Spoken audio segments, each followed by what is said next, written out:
if I go back to where we'd started, and that was the crises that we're facing in the world today, the financial, the political, the family, the religious, the environmental, there's a list of them. I see all of those as actually being spiritual crises. And if we were to resolve the spiritual crisis, I think everything else would fall into the right place. We'd be able to deal with all of those things, absolutely. Why I say that is because somebody would say that, the environmental crisis is because we've been totally commercialized and we haven't given anyone an understanding that nature is to be respected or even that nature is sacred. Well, that's a spiritual statement.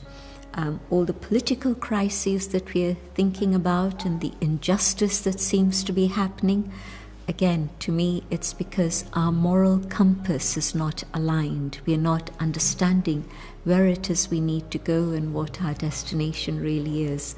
The financial crisis is absolutely human created, where we've got this big division between the have and the have-nots.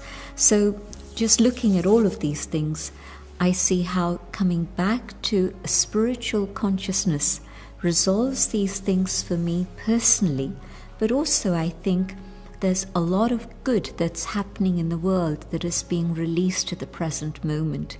On one level I see the descending energy and the darkness increasing, but on the other side I see the ascending energy.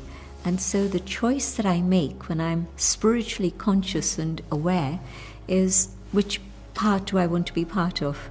Do I want to be part of the descending darkness, or do I want to be part of the ascending energy of light?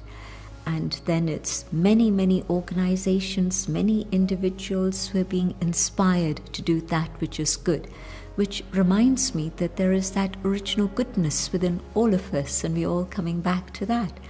And so spiritually, what happens when I go through that transformation of shifting my awareness from being just limited matter to being a spiritual entity, in this awareness, then I realize my responsibility to myself, my responsibility to others, and to the world at large.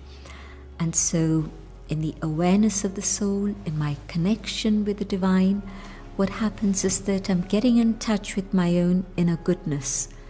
And now my responsibility is to share goodness with those whom I meet, whether it's my immediate family, whether it's the people at work, or my neighbor, whoever that neighbor happens to be. And so the proof of my transformation, of this change of consciousness from material and limited to being spiritual and unlimited, is that there's a behavior change. There's a change in terms of my values and the expression of my values in my life.